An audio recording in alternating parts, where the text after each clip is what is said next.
There we go. Peter, what is new in your world? What can you tell us? Well, I think what's newest is I'm being very inefficient. And proud of it, knowing you. Yes, absolutely. Because there's so much coming into me right now. I don't know what to do first. So I figure out the best thing is almost to do nothing. Or still figuring out what to come into first. But the latest, I would say, I've just come back for a few days in Paris, and with a group of a very interesting group of leaders of social entrepreneur networks and eco communities.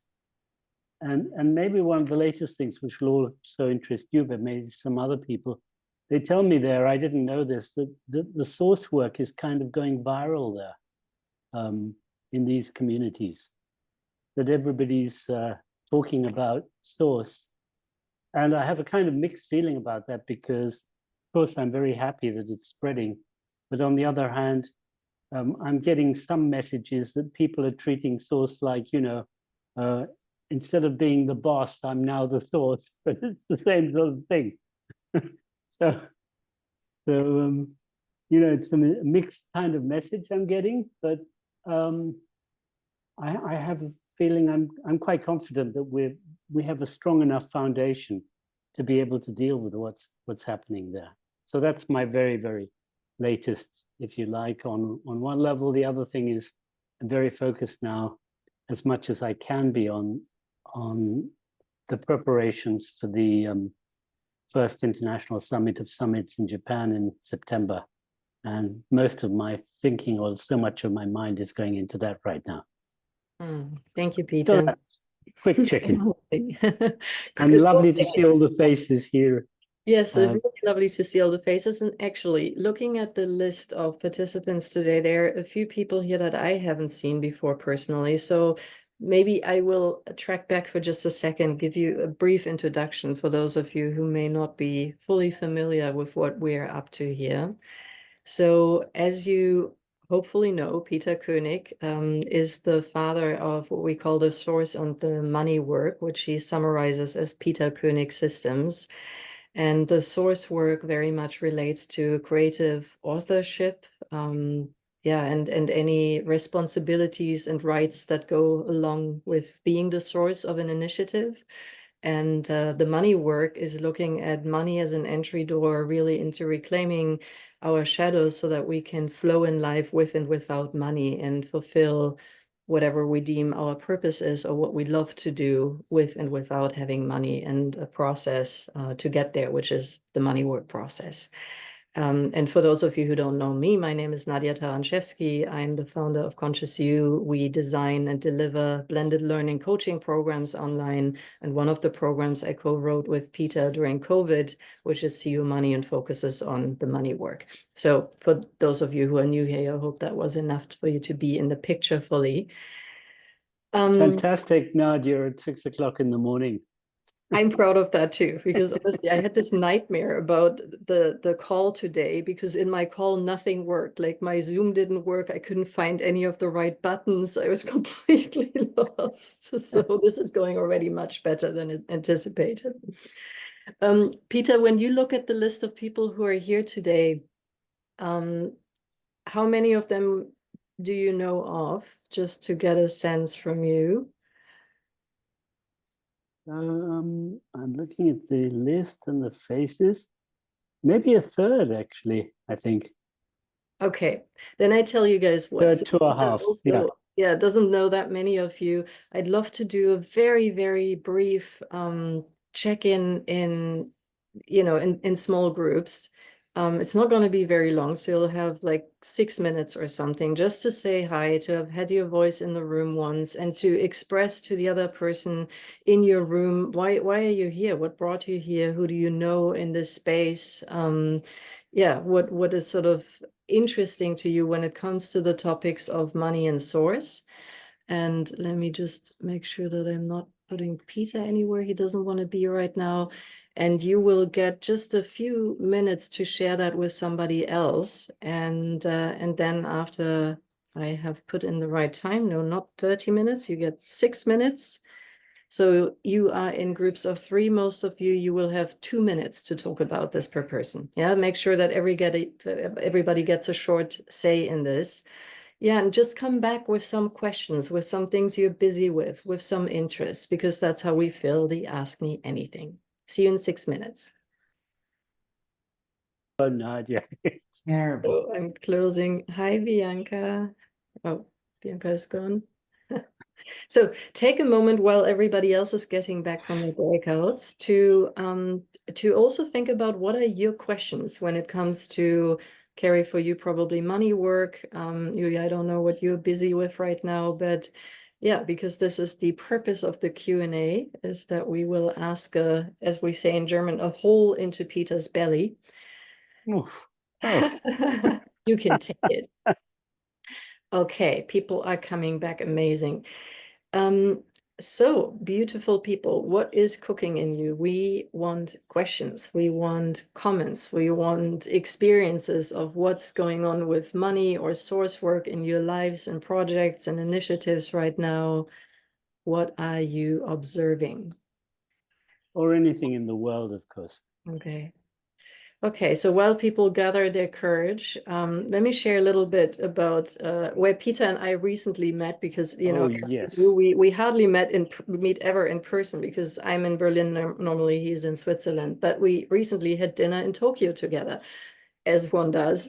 But no, seriously, being in Japan, and Peter, you can say a few words obviously as well, for me was one of the most incredible experiences, and also a little bit stereotype shattering, if I can say that. What I was expecting was sort of the demeanor that we sometimes see in Japanese people, which is rather reserved, very quiet, held back. So doing money work in Japan, I was thinking, if I had done a little bit online with people, but I've never done it in person, and I didn't entirely know what to expect. But let me tell you, I did not expect that. So money, right, Peter? So I feel money work with the Japanese was just an incredible experience, because there is such a leaning into a vulnerability, such a leaning into openness and being completely visible, even in front of large groups, not having any issues with crying. Interestingly, I never had any comments around, is this a safe space? So I feel in Japan that whole concept hasn't landed yet. Somehow it's so it was really, really wonderful to be there, and I'm very touched with the depth of work that was possible there. Peter, how was it for you? Well, yes, I've been exposed already, so I'm delighted that you had that experience as well, Nadia, and that you were there longer. And you're I think like a big star there now, with all your invitations back, as each of us who've been there from our community have been so beautifully received there with our work. It's very, very touching. And what I've realized about what you've been sharing is that actually, if you look at karaoke, comes from Japan, and they're not shy at all about actually presenting themselves. They're very, very well trained in that, actually, in presenting themselves in the public space. And when I was there in November with my partner Barbara, and we did the vision process, the way they presented their visions was, untouchable compared to what we've experienced in other countries. The beauty and the charm and the eloquence, even, when we had the translation, the translator not understanding Japanese, but the translations were just incredible poetry. So I share that impression with you entirely, and it's very, very wonderful to be working there. And then this is why one of the reasons we're launching the Summit of Summits in Japan. Also, the other reason being that they are still so connected, more than in other countries, with this whole idea of longevity and the ancient traditions and culture. It's still much more alive, although it's been disappearing. It's much more alive in Japan, I believe, than one could say in any other modern nation. Maybe some of the less modern nations are still more in touch, but as a modern nation, the combination of modernity with ancient culture is quite outstanding. Yeah, no, I agree. For me, that was also very touching. And maybe one note about the whole exposing, presenting yourself in front of groups and sort of the, you know, the fear that we often experience in the West when it comes to being exposed, being seen in front of a group. Because I noticed the whole karaoke thing too, and I was so puzzled because I thought, how does this go along? Because they are in other situations actually quite shy, and then they sing their hearts out during karaoke and they cry their hearts out during money work in public. How does that work? And then somebody, I can't remember if it was Hideaki or somebody else, said, well, the thing with karaoke, for example, is I don't sing for myself. The duty I have is to the group I'm with, right? So therefore, if I sing for other people, and my purpose is not to look good. My purpose is to entertain the group. And therefore, whatever happens in front of the group is a win, right? So if I make the biggest ass of myself, it's a win. And I was just, my mind was blown because I was like, whoa, maybe I could do karaoke with that mindset, right? It's a completely different ball game rather than thinking I look like an idiot going, way, I look like an idiot. And everybody had a great time. So that was one of the deep learnings that I had. Anything else from your end that you feel is sort of a... Well, I fell in love with this video that you did with Isander and Yumi as translator, and you pointed out so correctly, or in the translation, that there is no word for I, not AI, but I there, and that explanation was beautiful. That actually, you know, as there is no subject, everything is between subject and object actually there. And this is another explanation, I think, for what you've just been saying. Absolutely.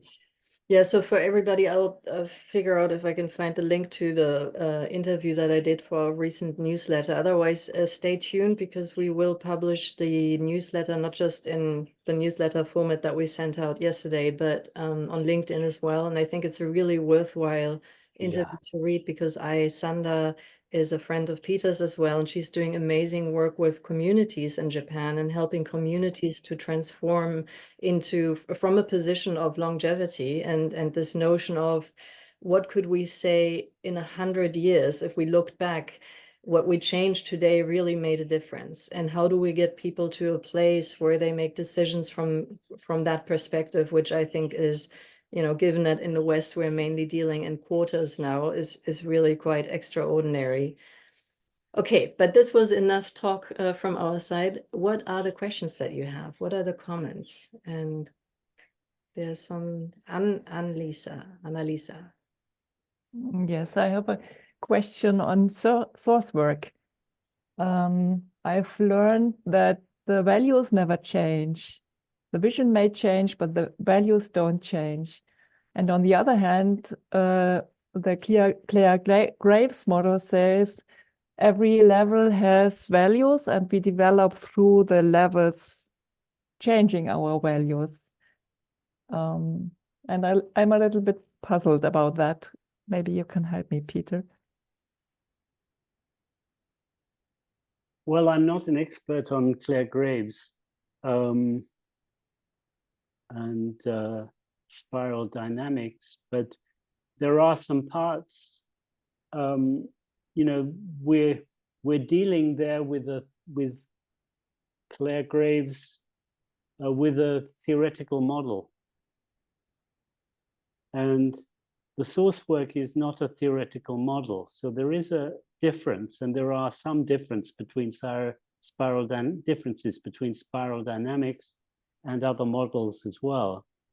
But I like to say that the source work has not been preconceived. In other words, it's not a theoretical model built, and then we look to see the evidence which supports the theory. It's what I call post-conceived, which means that we've listened just to, and we've looked at lots of empirical evidence and listened to many founders and tried to describe what we see happening. And what I see happening, if I look at some of the oldest companies, and by the way, the oldest companies are in Japan. Out of 1,000 companies that are still alive that were founded before 1700, 1,000 in the world, according to Wikipedia. Wow. 553 are in Japan.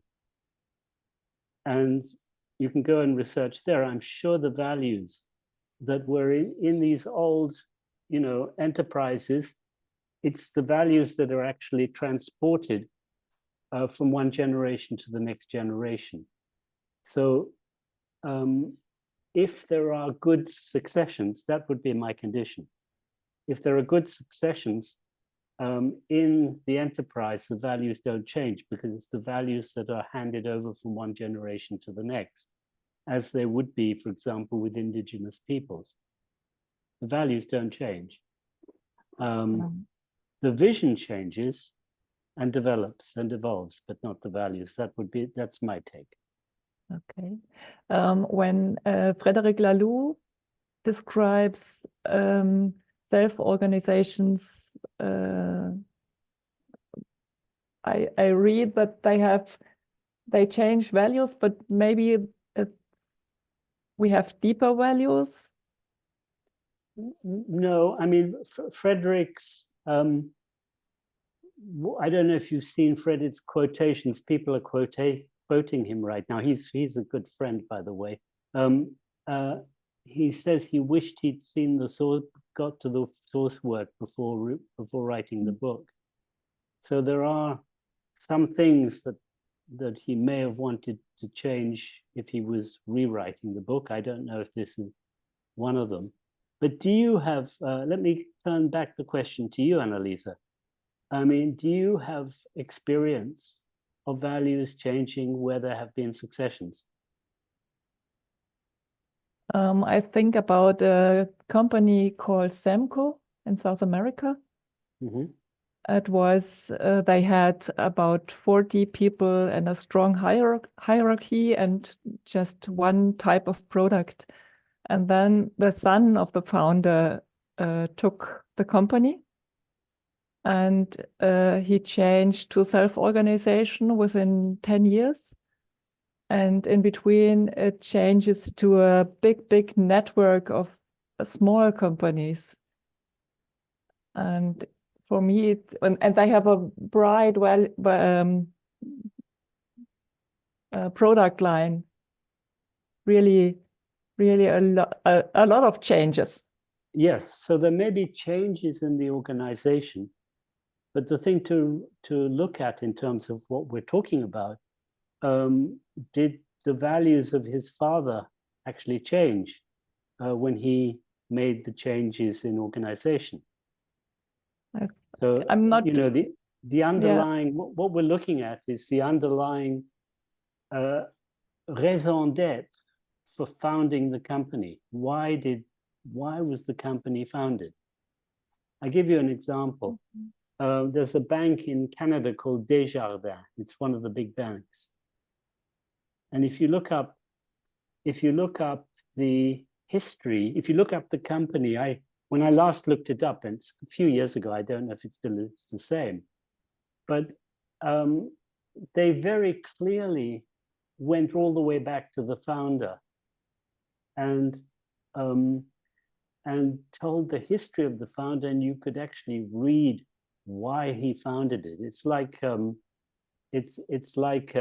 Mutuel in France or Raiffeisen Bank in I don't know if you're in Austria or Switzerland, or we have the Raiffeisen Bank. So it's very similar. Banque Desjardins is very similar, and you could see from the history, the values that this man was was bringing forth when he started this little bank. And talking with the people in the bank a few years ago, I saw that when they actually, the bank was having difficulties, but when the new CEO started to get back in touch with the original values, things started to move again. And that's why, you know, part of the evidence. If you look at Unilever, the company called Unilever, the first thing that Paul Polman, when he was president, did, or CEO, was actually to go up to the place where it was founded. And he felt he was walking in the shoes of the founder when he did that. And that, you know, is for me, it's like a values statement. One is getting really in touch with the essence of what the origin was about. And this seems to be a very important, in my view, a very important thing to do in terms of, you know, after there are successions over several generations, and if the institution or the company, including Semco, is still alive. So I believe Ricardo Semler was his name. Yes. He may have been, you know, modernizing the whole structure, but I don't know. One would need to look into it. He may still have been representing his father's values in this. Yeah, no, I think I've understood it clearly now, because it's about the reason why something started. Exactly. The values from the very beginning. Yes. I mean, the values are the things that I think a person considers the most important thing in life for them, and what they are trying to bring forth. You know, there's a vision, but that has to do more with what they're doing, whereas values are the essence of your being, in a sense, and why you're here, and what you want to represent. Yes, thank you very much. Thank you very much for the question. And Annalisa, I just wanted to jump in here because of your spiral dynamics question, right? And this idea of values changing on different levels of development. And I actually think that's one of the biggest misunderstandings in spiral dynamics. I studied it quite extensively. So I studied with Don Beck and Chris Cohen, Graves' direct students. And one of the, for me, most powerful distinctions, I can't remember if I got it from whom I got it, but one of them said, I think it was Don Beck, don't mix up content and container. Right, so the container is the word we have for a certain value. So, for example, take the word impact.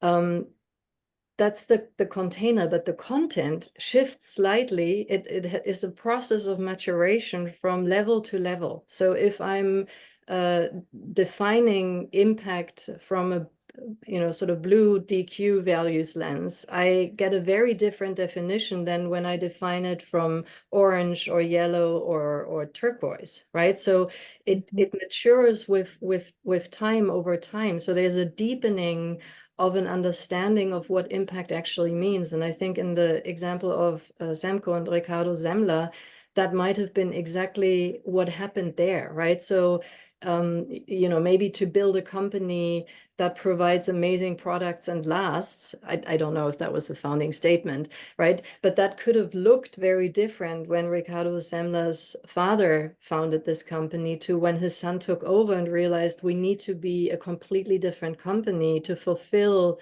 this value statement in these times. So that might also be one helpful distinction. And that's the distinction for me also between spiral dynamics and, for example, Richard Barrett's value model, which very clearly says that the values change from level to level. And of course, I think we have clusters of words that are more attractive to different levels of development. But the main thing is that the understanding ripens or deepens. That's how I would express it. Okay, thank you. Does that help a little as well? Yes, yes. Thank you so much for joining. And Christina, we have you. Katarina was earlier. Oh, Katarina was earlier. Okay, let me put you on the spotlight. Hi. Hello again. Also just changing. Hey. Hey. I have again a question on source. I'm reading right now Tom's book, and what I understood is that there are three different roles in an organization. So the source, the subsource, and the helper or employee. That's somehow what I understood from his book. And I wonder if you could speak to, or to understand more, what is the motivation of the helper or the employee? For the source and the subsource, it's quite clear, because it's about, I'm bringing my, what I'm here for, I'm bringing it into the world. Could you speak more to the helper role? Gladly. And of course, I've made a very sharp and clear distinction. And in life itself, it's not usually quite so black and white. But I, for the sake of being able to make a good differentiation, I kind of made it black and white. So the employees, I usually call them just employees, an employee, and I don't mean this in a pejorative way in any sense at all. Let me just preface what I'm saying. But employees are not usually working, let's say, in an entity, a company, an organization, or an association. Their work is not usually linked to their life purpose.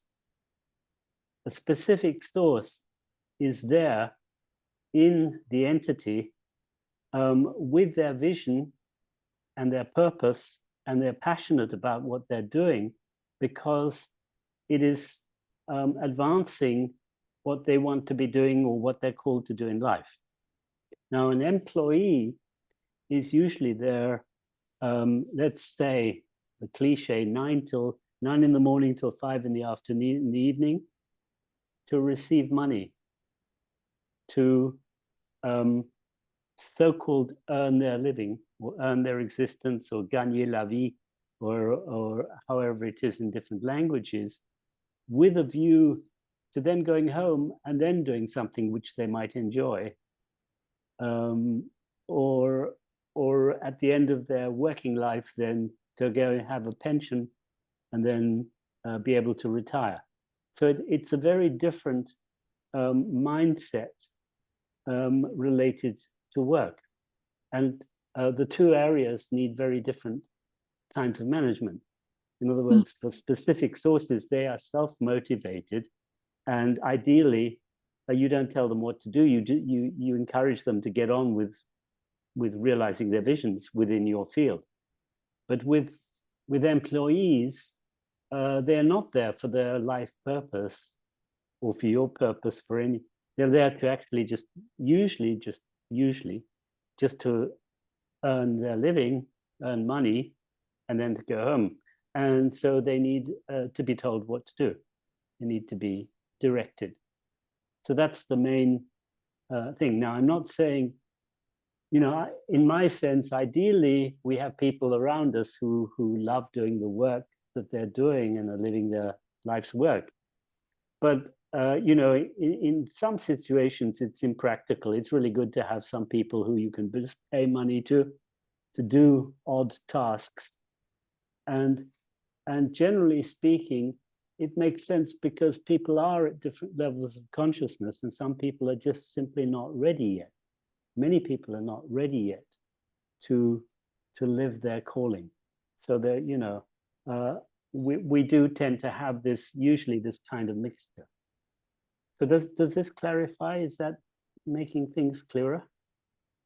Yeah, it's also how I understood it, and I think you answered another question that I had already, because like I had the question, is it better to have a project without employees? Well, but I answered no. It's just how it is. It's not better or worse. It's not better or worse. In a sense, it's more challenging because to have it without employees, because you're not telling anybody what to do. you're not being a boss. It's a different style of management. You're encouraging people to and helping them to realize their visions. And if everybody is realizing their visions at the same time, they're helping you realize your vision. But you're less in control of them. You're not controlling. Yeah. So if you like controlling, then you're going to be happier with people you pay and paying them money and telling them what to do and having them go home at 5 o'clock, maybe, or work overtime or whatever. So that's the chief difference. And we are, of course, moving from one model to another. We are definitely moving. You can see that more and more people want to be to do what they want in life as their work, not be employed by other people, and find their way to generate the resources that they need to continue to do what they love and receive money for that and so forth. But it is a, in terms of society, this is a major transition right now, and we're still in the early days of this major transition. And I think those that understand this work, the source work and the money work, are some of the leaders in leading this transition out, and going through the processes, which are not always easy, in this change. Thank you so much. Yeah, I take Pleasure. with me that the main difference is actually the management style. Management style is very different. So, if you have both at the same time, the main thing is just to be conscious of who is who and what you're doing. And also as people transition from being, what will happen, Katharina, and I've done a lot of work with my friend Robert Joseph Stadler on this, on different levels of consciousness in organizations. And this is not in spiral dynamics, by the way. What happens is that at a certain level, as people become turn from being good employees, they become bad employees. And maybe you can relate to this yourself. Maybe you were once a good employee, and then you think the boss is doing everything wrong. Something's very unfair. And then something starts to move inside you. You become, my friend Robert Joseph Stadler calls this puberty in organizations. You start to get like an angry adolescent. And this is a good sign because you're developing your inner source at that point. You're getting ready, actually, to be a source at that point. Yeah. I know it from both sides, being and being a source. Yeah. Right. And if you're handling an organization like this with people like that, it's not an easy situation to be in. Yeah. Thank you. Thank you very much. Great. Hang on. I will just add Christina, and thank you, Katharina.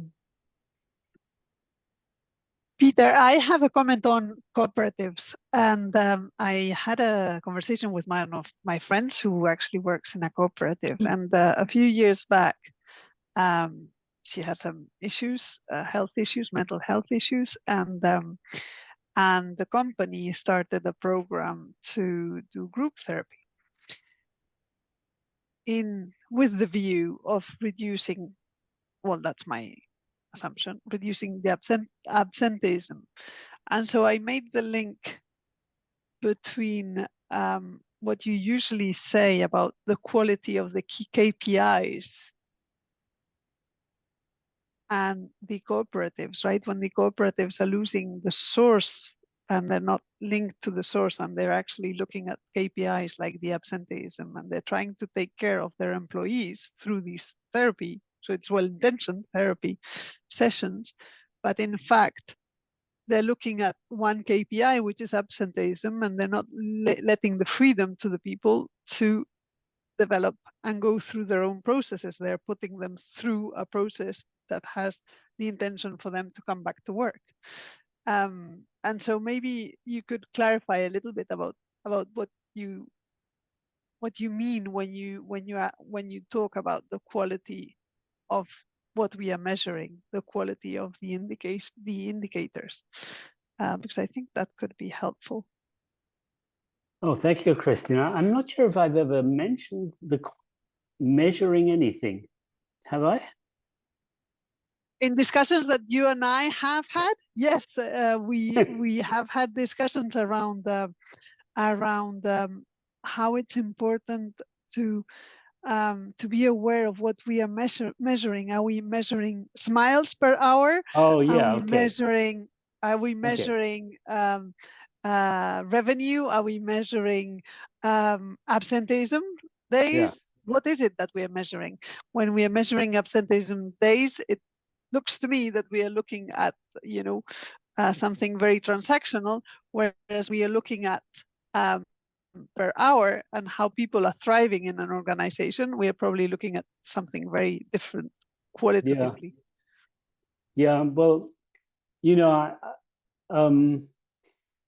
the measurements, most of the measurements are for, almost all the measurements are for linear processes, which is why the only measurement I proposed I think in our exchange was a new one, which I call smiles per hour, which makes me smile every time I say it.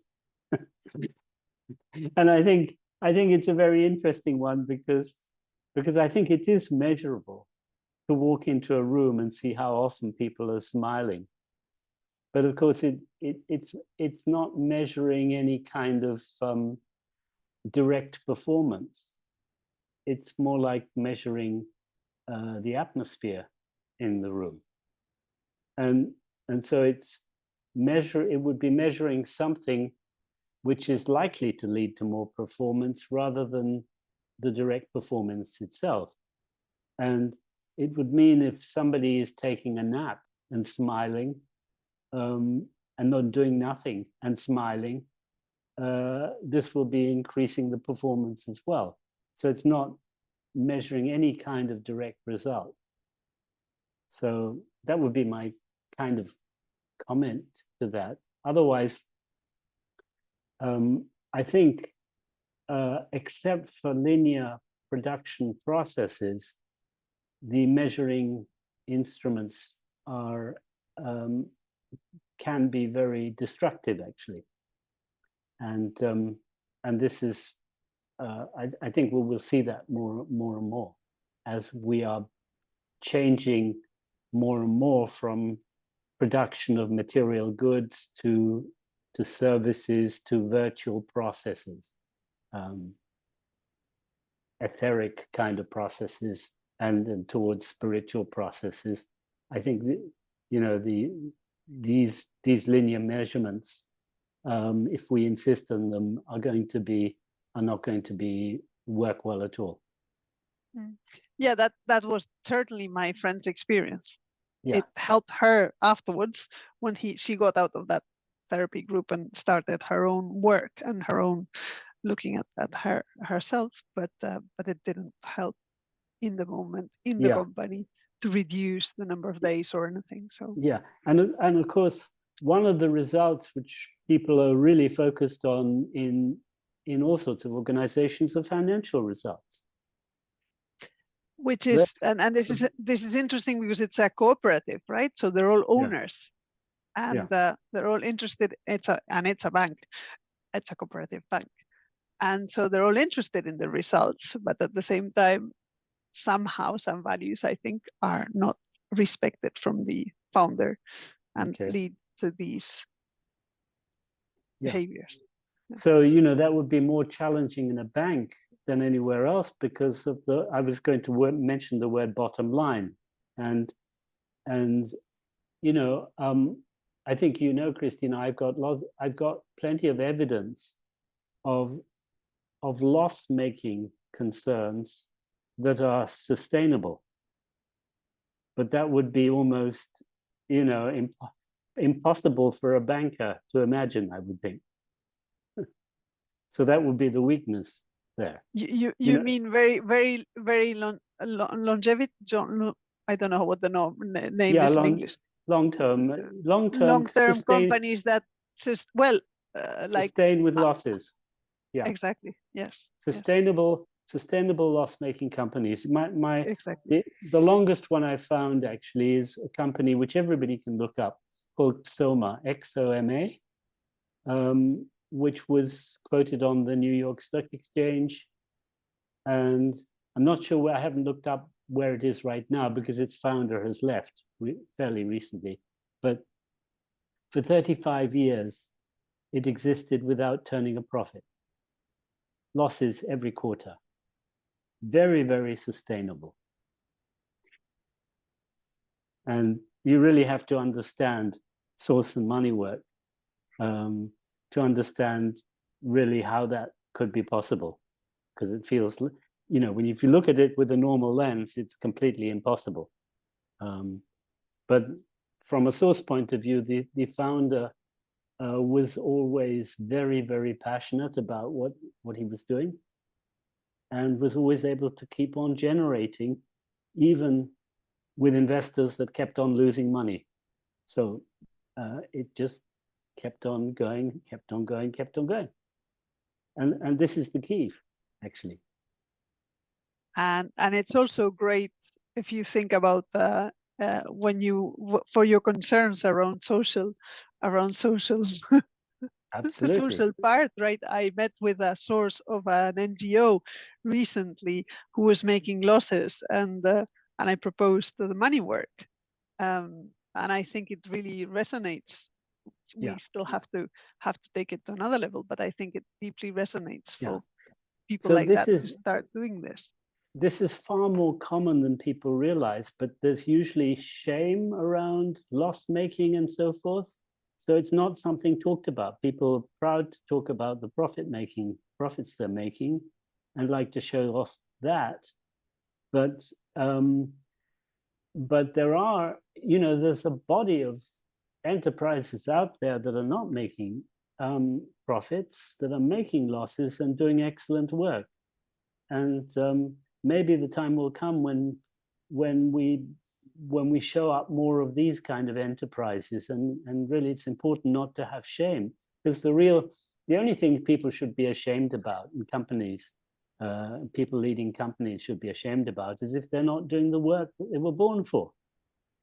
That's the only good reason you have for feeling ashamed, and the shame is very good in that case, because it helps to set you back on doing what you should be doing in life. True. And this NGO is actually saving lives in the Mediterranean. So it's much more important than earning money, right? Nadia. Thank you so much for your question. We had a hand up earlier. Lisa, are you still interested in asking a question? Yes, I'm just not sure if my connection holds. That's why I put my hand down, but now it seems more stable. Go for it. Yes, hi. Hi, Lisa. I just recently found out about the source work and your money work, and it just feels very right. It feels very natural, and it answers questions I had for a long time. But I'm also still in the process of getting to know it. So I just wanted to tell you that, and a great thank you for all I have found so far. It brings a lot of ease to me. Thank you for sharing that, Lisa. Thank you. Thank you so much. So like I said, I'm just starting to read the Red Book and getting support from Monica also. And my specific question though is that I am working with artists, or recently several artists have come towards me, and the process that they are, as I understand it, actually asking for is that they want to become the source person for the whole process of not only creating their art, but also selling their art. And one of them is in fine arts, the other one is a musician, or actually two musicians. And I I see my role as trying to find out how to align around their values and a sub-source in their project in their initiative to pave that way. And what I'm being challenged with is that I realize the values that they give me, they sound nice, like they can give me words, they can give me a story around why they originally started their art, but it doesn't feel like it's the true reason. Like there's a drive that has made them become an artist, and all the words that I get so far, they feel too superficial to really they are getting in the right direction, but some of it it's not getting to the core. Okay, Lisa, Yeah. just to be clear, are you talking about a group of artists, or are you talking about individual artists that look each one looking? It's individual artists. It's 3 individual artists. So I'm mainly working with one, and each of it's 3 different projects. But I see this pattern happening with all 3 of them, that their true motivation and reason of why they started their art is not the values and the reasons they can give me. So I'd like to refer this to the queen of good questions. And maybe Nadia would like to come on and help here. No pressure. What question does Lisa need to ask them? Well, Lisa, I'm sort of interested in your intuition first and foremost. What do you feel is going on? So what I feel is that they already, like in the process of creation, they are living already from source, and they create like intuitively. This is like it works for them. They don't need to, because they're doing it from themselves. They don't need to explain it to anybody else. So it works really well. But in the moment when it comes to meeting the public, and especially when it comes to promotion or selling the work, it's meeting an outside world, and there it shifts, and usually it's taken out of their hands and somebody else takes it on. But what I see is that this continuation of the creational process wants to I'm trying to figure out how I can take their practice and put it through all the way until the work ends with the buyer, or they're having a show, or they're finishing their album. So for each of them, it's a different process, but in the essence, it feels like it's the same process that I'm trying to take something that works and put it into a context where they believe it doesn't work because the industry tells them differently. So just to be clear, what I'm hearing is, in the process of, let's say, the commercialization of their works, the essence gets lost in translation because too many people have ideas of how this needs to be described to be sellable.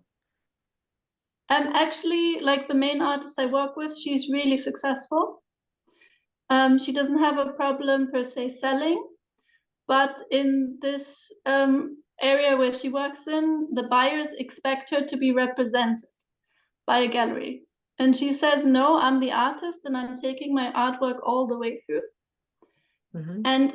But this is not typical in this. And so the fears from outside, the projections from others meet her in this spot. And because there's nobody else she can turn to, she doesn't trust. So I'm trying to distill, when is that moment happening in her artwork where she's coming into doubt, which is happening with each art piece. And I think we're getting something out of this, but I'm still not coming to the initial, like, why did you start doing this? Like, what did you initiate this work with? Like, what's your deepest calling to do this? And it feels like it's coming from a place where there's no words. So, yeah. So Lisa, what comes to me is, firstly, it sounds to me like you're already in a beautiful process with this client, right? So I would encourage you to trust your knowing and your intuition in this process. And the second thing that came to me was, I would be curious, if she was my client, I would be curious in what is the fear that comes up when she just stays on course, right? Because there seems to be a great degree of clarity in her, and that gets somehow shifted in certain moments, as you have observed. But rather than trying to figure out what makes you strong, I would now look at what makes you weak, because that's probably a projection, right? So there is something there that she hasn't integrated that saps all her power and all her clarity. And so I would figure out, what is that? Yeah, what is she afraid people will think of her? What is she afraid will happen if she just says, no, this is how I'm doing it, and I've always done it that way, and that is my path? Peter, any other thoughts? Yes, I'd just like to add in one more aspect, which I've experienced with an artist who had great difficulty selling his artwork, and that is that comparing with another artist who had no difficulty at all. He just finished his canvas and the buyers were all there, and he sold them virtually. It's like black and white. I saw that the second one had no problem with letting go of his artworks. It has something to do with possession. In other words, if the artist is still attached to his artwork, the process is not yet complete, and he or she can't let it go yet. So there's some other aspect playing in there, where, you know, the work might be complete as an artwork, but there's something around the ownership in terms of the soul still being attached to the artwork, which makes it impossible to pass on at the moment. So there's another element maybe at play here around that particular aspect with the particular artists. Does that make any sense? Yeah, I think this is also what I'm exploring. So for me, it's a lot of research. I'm still not clear though. So I, as sub-source, I can align with her values without her needing to put it into words. Like we can really feel, we have a feel of resonance. So this works well. But now the question for me is, if I get somebody else in. The question of values and vision is just, are you realizing your vision in doing this? That's the only question that you need to consider. It's not about aligning with her vision or her values. You know, if you're attracted to this work, it's because you're automatically, if you're attracted to her, it's because you're automatically attracted to the values she's representing. But you don't even need to question that.